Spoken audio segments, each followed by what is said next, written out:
Now, looking to God then for his help and guidance, let's turn to the passage we read in Proverbs and which we began looking at last Lord's Day, Proverbs 31. That's page 762.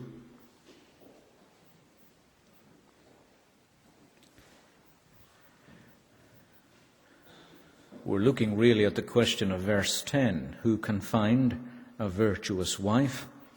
But I want to draw special attention today to verse 27, where we're told about this woman that she watches over the ways of her household. She watches over the ways of her household.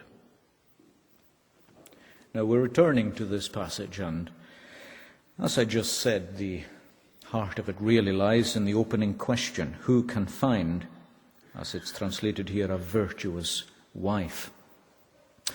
But as we've seen, the Hebrew word for wife also means simply woman.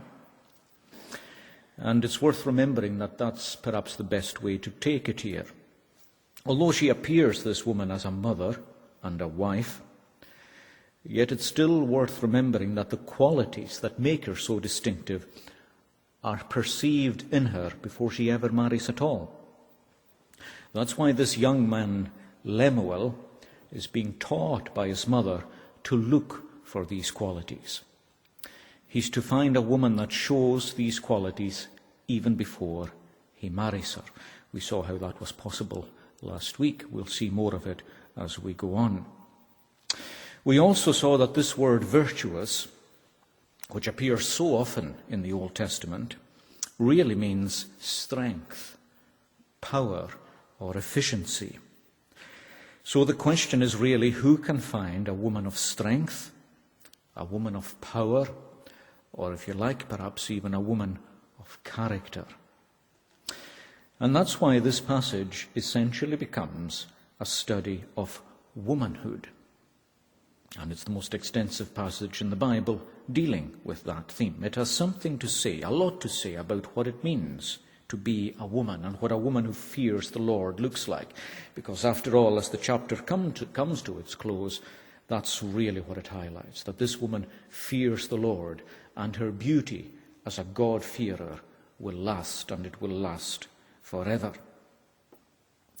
Now remember too that although this passage obviously is from God, and it's contained in this book written by Solomon, it's very important to remember that it actually comes originally through a woman. It is a mother's advice to her son. So it's a mother's view, or even a woman's view, of what a woman is actually like. So she is training her son to recognize the real dignity of womanhood. We saw last week why it's so easy to be wrong on that. And men generally are wrong, instinctively, naturally wrong, sinfully wrong about what makes a woman a true woman. So it's important that women teach their sons, as this woman does, what womanhood really means, so that men will respect women properly. And it's also important to notice just that it's not just from a woman, but it's to a man. That's why I said at the beginning that this chapter is just as important for men to read as it is for women, because it was addressed to a man in the first place. You'll remember too, it was written in the form of an acrostic poem, each letter of the alphabet successively beginning each verse. So this young man was to remember it and to apply it as he looked for a wife from the Lord. Now then, let's turn to the kind of qualities that this woman has. Now, the passage is really full of qualities that bring out the glory and the excellence of womanhood. And I suppose in a way our task is just to bring these qualities together. They're written here in a poetic form, but let's try and bring them together, and let's try with God's help just to build up a picture of what such a woman really looks like. And I think in a way it's just as well to begin with these words of verse 27. She watches over the ways of her household, or if you like, she considers the ways of her household. Now, this word household is just the Hebrew word house. But it doesn't just mean the fabric of the house. It also includes those who are inside it. It includes both. So when this woman considers the ways of her house, literally, she thinks about its fabric, she thinks about its furnishings, she thinks about her husband, she thinks about her children, she thinks about her servants or her workers, if she has them. So she has a house. She also considers the ways of her household. Now, this word ways, again, you see in the Bible, appears very often, and it just means really their lives or their conduct or how they live. The Bible speaks about the way of the wicked man, the way of the transgressor, or the way of the godly man. And that just means how the godly man lives his life, or the godly woman hers, or how the wicked man lives his life. They have certain ways, patterns, habits, pursuits, goals, ambitions, and so on. So she considers their ways. She thinks about how her family lives. And when it says that she considers it, or she watches over the ways, again, the word in Hebrew is a little unusual. It's not the word you would normally expect, perhaps, for consider. It's a graphic, picturesque kind of word, which means to lean forward and to peer into something, which obviously means to watch very closely. So she is interested, passionately concerned about how her household functions. Every single part of it, including its fabric, yes, but especially the people that God has placed into her lives. So in a special sense, her home, her household, is her sphere, and she has a special responsibility for its effective management. She considers herself to be the manager of her house. And in that respect, she has the responsibility to build the house and to make the house. You've heard the term homemaker. Well, it's actually a very good term to describe what this woman is doing in watching over the ways of her household. She considers herself the person who builds it and the person who makes it. Just to highlight that, if it's easy for you to do, just to turn back a few pages, keep your marker where you are, but if you turn to Proverbs 14 and verse 1,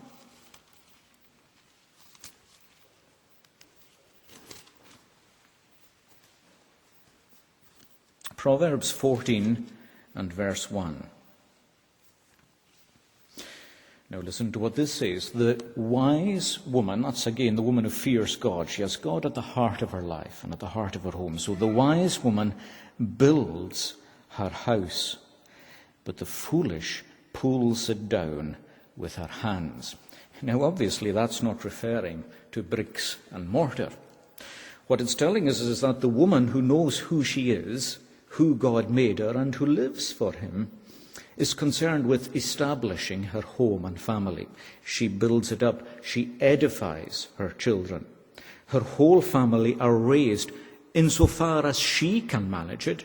She may be living with an awkward person, who knows, but insofar as she can manage it, she is building up her house. She is edifying it, building up for God, under God. But the foolish woman, by what she thinks and what she does, and her lack of industry and diligence, she is pulling down her house, pulling down her family with her own hands. So you see there in verse 1 of chapter 14, you have a homemaker and a home breaker. Really, that's what you have. Someone who understands her role and who fulfills it, another person who simply destroys her family by her carelessness. That reminds us of the importance of these things. Paul, too, refers to this homemaking. In the letter of Titus, on the letter to Titus, I should say, and in chapter 2, and if you want to look that up, it's just page 1370. In Titus chapter 2, 1370, He's telling Titus to make sure in verse 1 of chapter 2 that he speaks the things which are proper for sound doctrine. So he's to tell the older men to be self-controlled, reverent, temperate, sound in faith, in love and patience. The older women too, that they be reverent in behavior, not slanderers of others, not given to much wine. That's connected often with idleness in the Bible. Teachers of good things. And they're especially to admonish the younger woman. Notice that Titus doesn't do this directly. In other words, this goes back to what I said last week. I'm not going to micromanage a woman's life. I can't. I'm not competent to do it. But older women are competent to get into these matters with younger women. So here they admonish the younger women how they are to love their husbands, to love their children, to be discreet, how to be chaste in their life. That's respecting sexual purity. And then you have this word, homemakers. Good, obedient to their own husbands, recognizing their lawful authority, that the word of God may not be blasphemed. So there again, Paul emphasizes the importance of being a homemaker. Now, I think sometimes that the Authorized Version had a better translation of that by saying that they were keepers at home. Keepers at home. Because the word in the Greek carries the idea, you see, of guarding a thing, protecting it, maintaining it. So, again, it brings us back to this idea that this is her domain. She guards it. She protects it. Inside, she nourishes it. She nurtures it. She keeps this home, so she governs it. And although her husband may have overall responsibility and may have spiritual authority, yet effectively she runs it and she manages it. And as you'll see from the passage, that means a lot more than simply receiving a list. In fact, it doesn't mean at all that she receives a list of instructions which she carries out to the letter. It is a creative management. It originates things, a responsible management. And it's important for this young man Lemuel to recognize that there's a sense in which he has a headship of the home, a very real sense that he governs, directs it. He's its spiritual leader and a spiritual authority. But he must make sure that this woman that he chooses to be his wife has initiative and competence in making and running a home. She will be able to lead it, to manage it effectively. If he is what you would call the chief executive of it or whatever, she manages it. And a manager must be allowed to manage. Must be allowed to manage. And we'll see in a moment just what that management involves. Well, she considers the ways of her household. And if you look at the passage carefully, you'll notice that really everything in the chapter is opening that out for you. You may say to yourself, well, what does it involve to consider well the ways of my house or family or servants or whatever? Well, you'll find it just woven throughout the tapestry of the chapter. And you'll see this woman working in her home, and you'll see her working from her home. And you'll see that her dominant concerns as a woman of God are feeding her household, clothing her household, and maintaining or adorning her household. In a sense, you could think of it all under the term adorning. She wants to adorn her tables, she wants to adorn her persons, and she wants to adorn her house, its very fabric. And this is her special responsibility. Now, she does other things. You'll notice in a moment, we'll notice together just how many things she actually does from her home, but her home is her castle, it's her fortress. And nothing will be allowed to come in between this woman and her care of that house and her management of it. We'll see in a minute that she's in business. She uses her skills in business.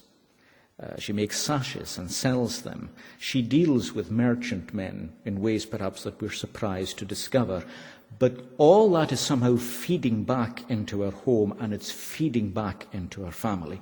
her twin concerns all the time are family, husband, management of the home that God has given to her. There's a little connection there, I suppose, with perhaps somebody like myself. I have a distinctive calling, I hope and believe, from God, which is to minister the word and to dedicate myself to it.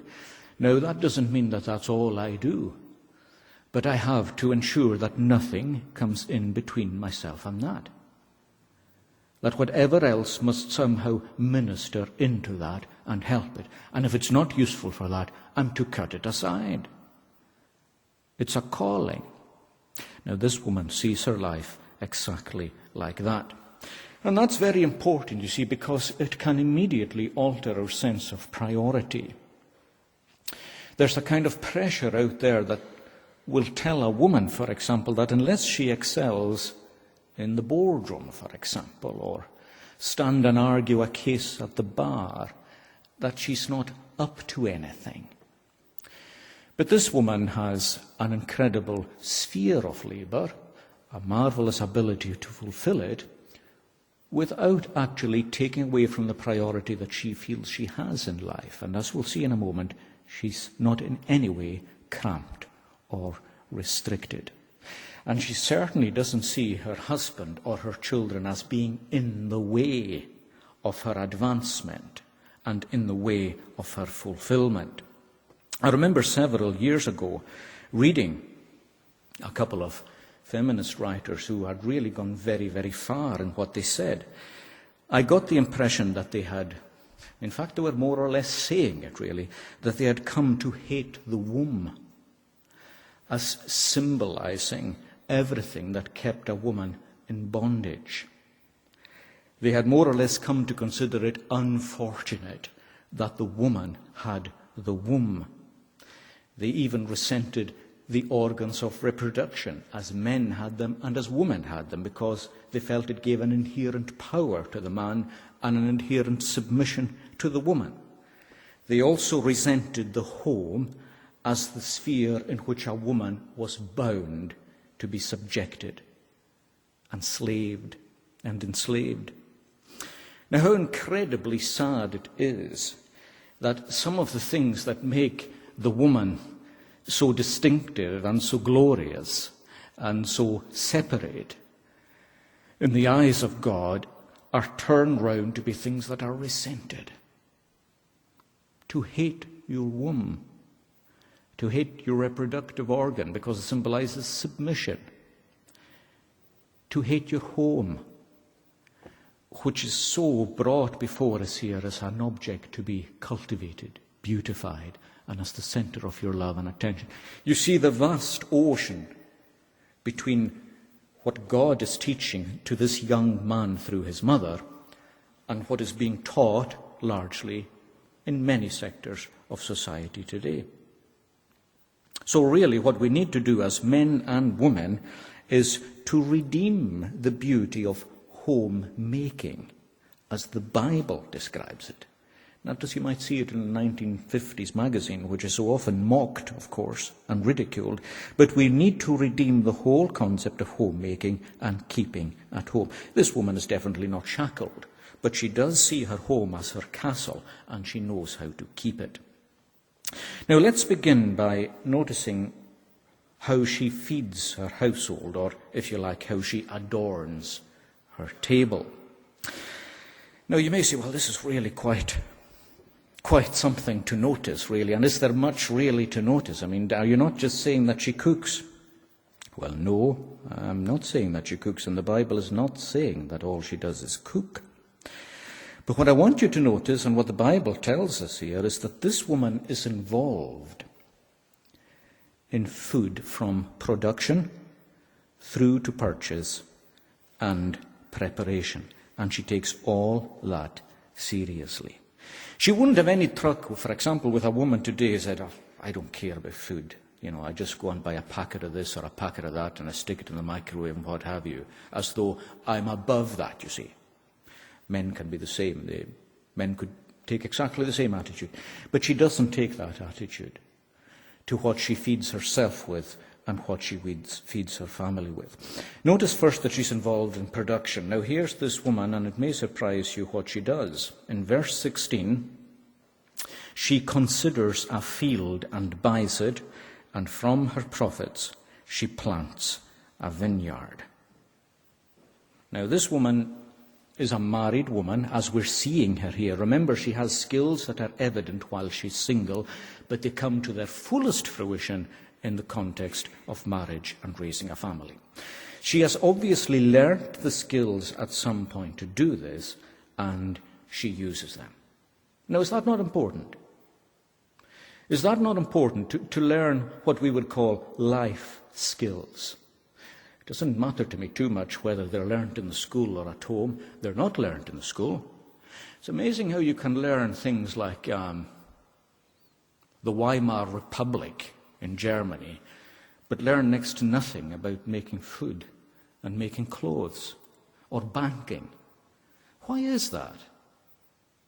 Why is that?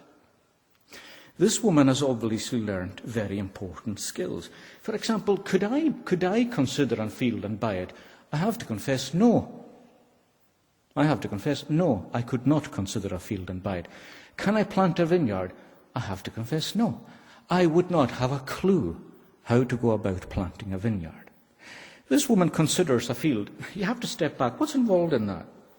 Well, it's actually involved in that she knows a good piece of land. Obviously, she considers a field. She knows what a good field is for growing crops and what is not a good field. Now, you might say, well, that's not important in our culture. Well, it actually is important in our culture. It may become increasingly important in our culture. The only resource that really matters materially is land. Some people will say, well, what could I invest in that will really stand? And some people may say gold or silver. Well, fair enough, if you like. But land will always be a resource. Land will always be needed. And who knows, when we ourselves may be plunged back into poverty and need to really live more close to the land than we do now, and discover that a carrot and a turnip don't just magically appear in a supermarket shelf. But this woman has learnt it, you see. She knows something about land. She knows something about the value of money too. She has a good grasp of sound economics because she considers whether the field is right.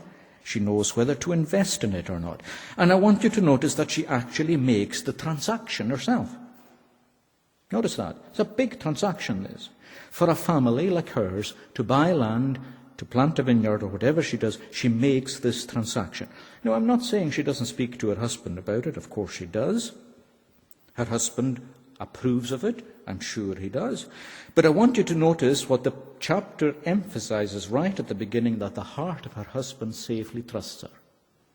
That's a great statement, that. It comes early on in the passage, in verse 11. Her worth is far above rubies, verse 10. Verse 11, the heart of her husband safely trusts her, so he will know lack of gain. He will have no... In other words, he's quite happy to leave this to her. Yeah, you look at the field. You decide whether that field should be bought or not. You decide what's to be done in that field. Isn't that remarkable? She is effectively doing these things herself. She considers a field and she buys it. She also plants a vineyard. What does that imply? It implies that she knows about wine. She knows about grapes. She wants to put the best on her family table. She doesn't just throw something out, say, here it is for today. She thinks about it all. Wine and food. She actually plants this vineyard from the profits of her own business. Because in verse 16 that we're told she considers a field and buys it, and from her profits she plants a vineyard. Now we'll see later on, probably next time, how exactly she works in business, but it's from the profits of it that she is able to plant the vineyard. Now all I'm saying here is that she's involved in the production of food and drink. Now you may say, well, how does that apply today? Well, hang on, let's go on for a minute. You'll notice too that she purchases the food. She doesn't just make some, but she purchases it. In verse 14, we have a beautiful image that she is like the merchant ships bringing her food from afar. Now, why compare a woman to a merchant ship? Well, these ships went to distant lands and they took back different goods. The land caravans, they would cross to the north, to the east and to the south, and they would bring all kinds of exotic goods from the Far East.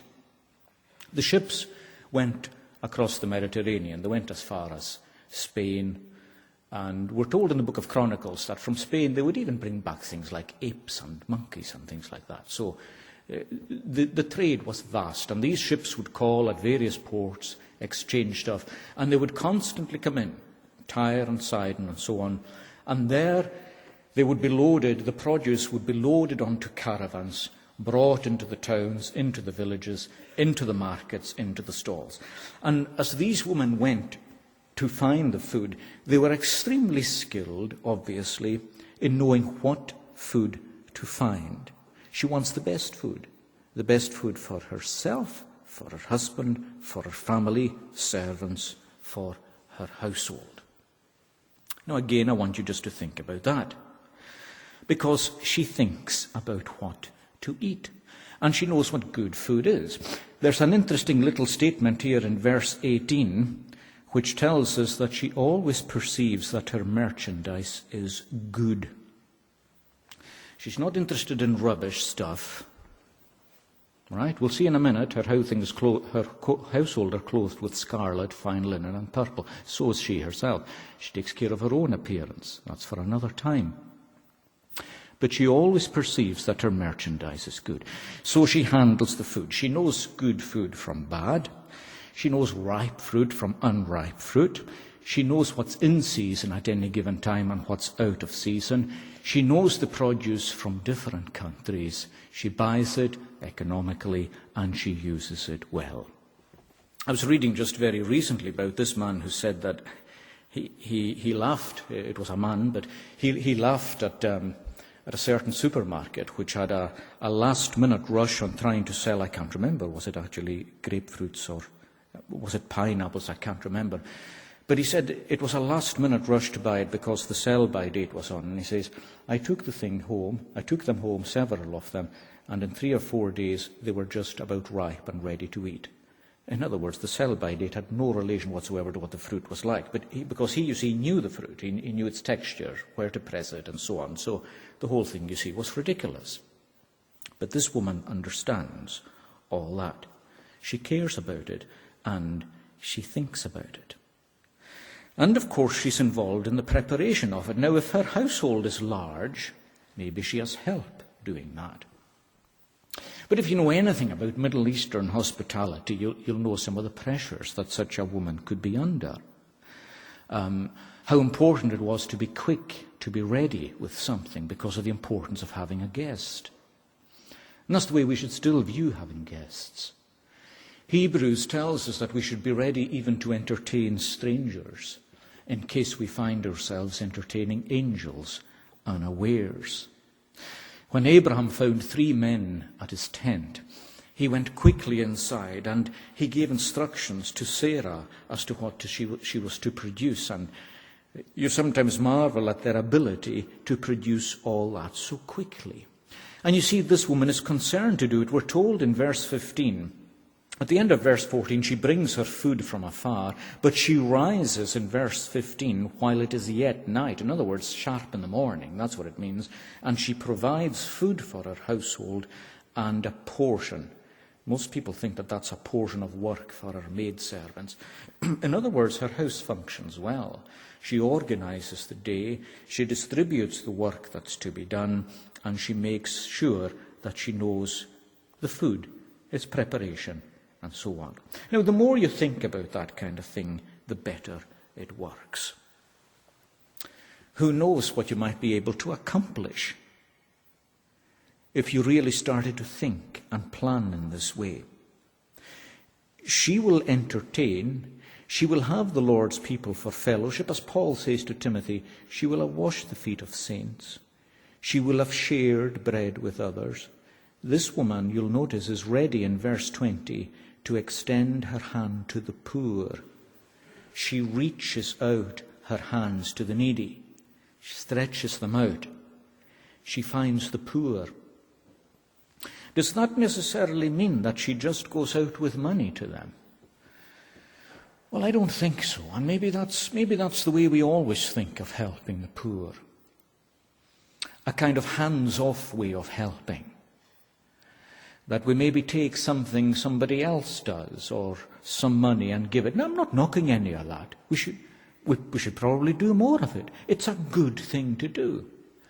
But might it not sometimes be a better thing to do to bring them in to your home, bring them into your family, and give a prepared meal, and in that context to speak and to share the gospel?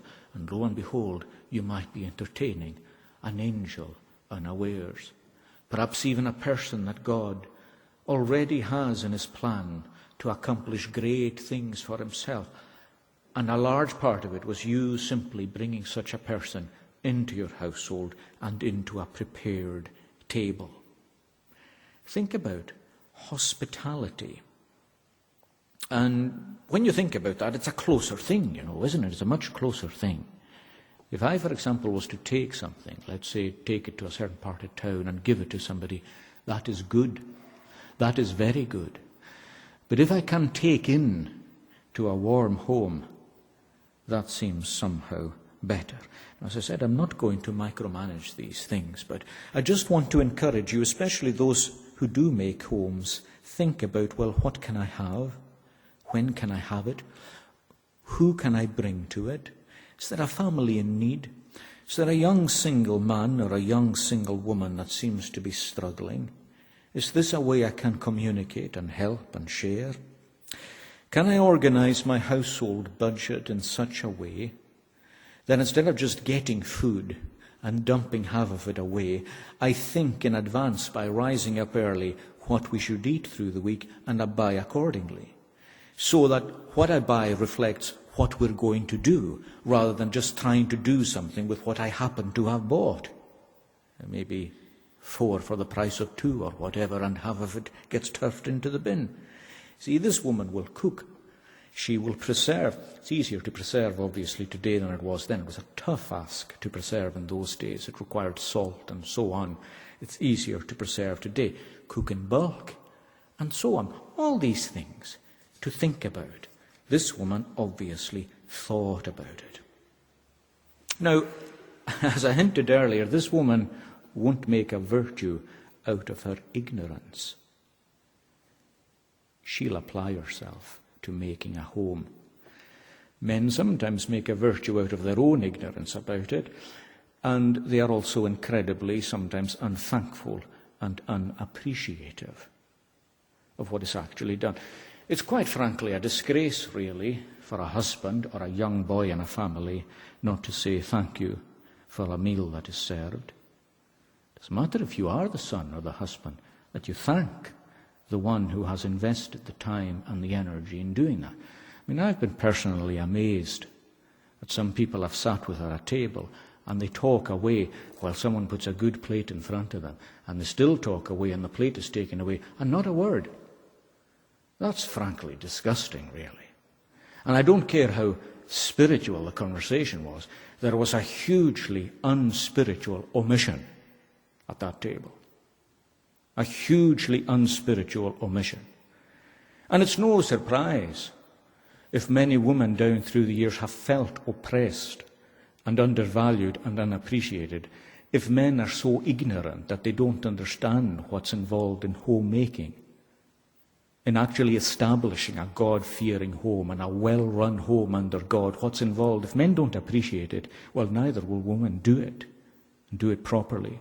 It's a testimony to the sheer resilience, to the sheer resolve of many of them that they did keep doing it in spite of such unthankfulness. And the reason, she doesn't make a virtue out of ignorance is because it's the stuff of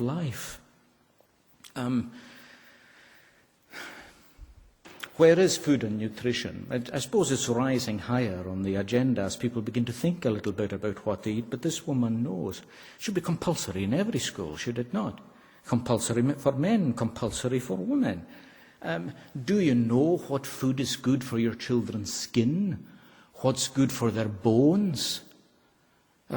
Do we even think about what's good for their teeth? Do we educate ourselves to think about it? We should. The minister I had when I was growing up thought a lot about the land and food and things like that, and he encouraged us to think about it. He used to say things that we thought were quite extraordinary at the time. For example, he said he didn't use much toothpaste. Now, I know that will be quite funny to some of you, but he said if you eat enough white fish, flaky white fish, it'll keep your teeth very clean. Now, when I came here as a student, the first minister I had in Glasgow was an ex-dentist, and I said to him, was there anything in that? And he said, well, yes, there was. He says, there's a lot in that. Good, thick, white, flaky fish is extremely good for keeping your teeth clean. Now, I don't know if the minister just knew that, was it passed on or whatever, but you see, he knew it, He knew it. He knew the property of this food. He knew the incidental property of the food. How much do you know? How much do you care? How much do I know? Is it a virtue to be ignorant of all that? Is it? No, not at all. I read not that long ago about a young woman who was crying just before she was getting married because, well, this particular woman's reason for crying before she got married was that she had been taught by her mother to swim and to cycle and to excel at sports, but that she had no clue how to make a meal, and she didn't have the first clue about how to keep a home. Now, that is a sad thing. It's a sad thing. Men should know about that, but women especially need to know about that. It's fine to swim and to cycle, but like everything else in life that we think is the thing, we discover it's not the thing. And the thing that is the thing, we just don't know about or don't know all that well. So this woman thinks about all these things. And I want you to notice too, just a bit more briefly, obviously, that she thinks about clothing her household, herself and her family. Verse 21, she's not afraid of snow for her household, that's the cold weather obviously, for all her household is clothed with scarlet. She makes tapestry. There's uncertainty about what that actually means. Some people think it's furnishings. And her clothing is fine linen, and it is purple. This woman is interested in reaching out to the poor, but she doesn't see that as involving impoverishing herself. She's not going to make a virtue out of appearing cheap. She's got the best clothes for herself, the best clothes for her husband, and the best clothes for her children. And again, she's involved in that from production through to purchase and wearing it. You'll notice that she purchased the stuff of it herself. Now, I know this is kind of hard to apply, but just bear with me for a moment. Verse 13, she seeks out wool and flax and willingly works with her hands. Verse 19, she stretches out her hands to the distaff and her hand holds the spindle. Now, all that involves effort and expertise. She seeks out wool and stuff. She knows good fabric. In fact, she knows how to process it. She spins it, she dyes it, she weaves it, and she makes it into beautiful tapestry, beautiful weavings, beautiful colours. She clothes herself and her family well. Now, it's better to have less of what's very good than a lot of what's rubbish. That's true in many areas of life. Less of good quality. It's better to have less stuff that is good quality than to have lots of stuff that's poor quality. You may make, again, a virtue. You see, we may make a virtue out of dressing pretty poorly, getting very cheap clothes. But tell me, who are you doing a favor to by buying cheap clothes? Really cheap clothes. They're not as cheap to produce as you think. You can pretty much be guaranteed that someone is suffering when you buy really cheap. You can pretty much be guaranteed of that. Funnily enough, when I was preparing some of this, that factory came down in Bangladesh, and it really hit me hard. You know, these people in the sweatshops, and they graft, and they grind, and they've got nothing but heat and sweat and toil and misery. We look back at our own nation and the children going up the chimneys, the children going down the mines, crushed and worn out in their bodies and their minds before they even turn 14 and 15. And it's going on there, and you can make a beeline for the clothes because it's cheap. But this woman spends her money on good quality clothes, and God commends that, you see. You notice that? God commends that. She clothes her house with scarlet and purple. These were expensive dyes. They were good quality clothes.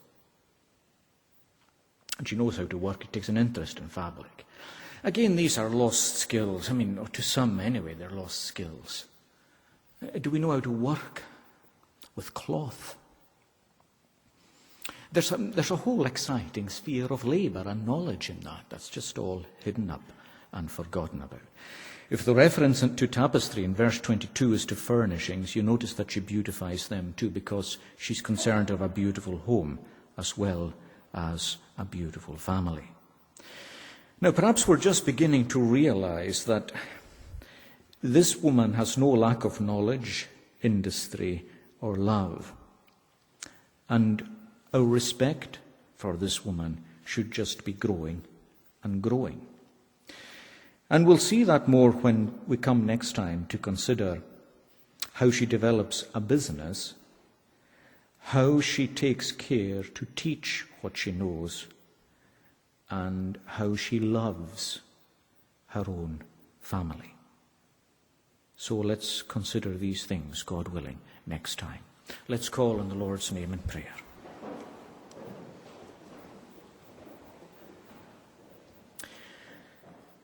O Lord, our God, we confess that we often fail to realize the glory of the world in which you have placed us, and our calling to subject that world, to use its resources, to discover their properties, to know how they work with each other and relate to each other.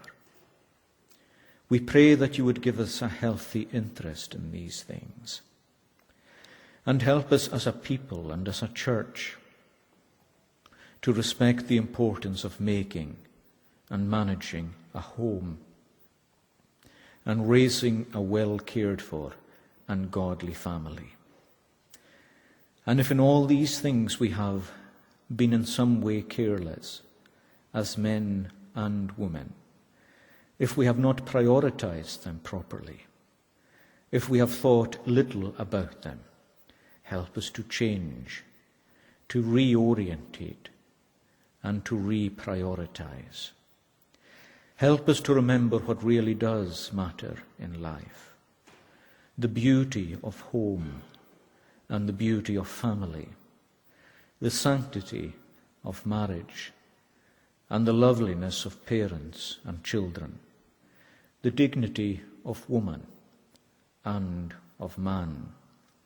Help us to be taught these things from your word, the source of all knowledge and of all proper perspective. Teach us to respect what you teach us to respect. In Christ's precious name, amen.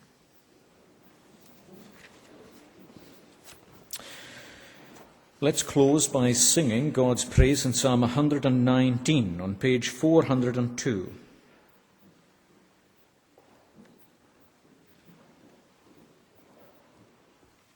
Psalm 119 at verse 35. That's page 402 in your psalm books.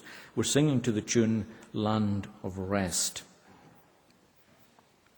And this whole psalm, each section of it, is just teaching us to apply ourselves to learning God's law and living it out.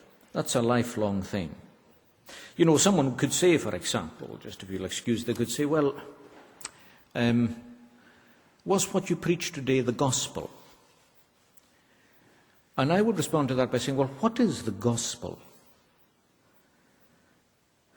Because what is the gospel? Is it just trust in Jesus and you'll be saved? Or is it come to know God and start to live as he wants you to live? That's it, is it not? It's a life thing, the gospel. It's a life thing, a life message. It tells us how to live before God. That is the gospel. Verse 35, in thy law's path make me to go, for I delight therein. My heart unto thy testimonies, and not to greed incline. Turn thou away my sight and eyes from viewing vanity, vain things, and in thy good and holy way be pleased to quicken me.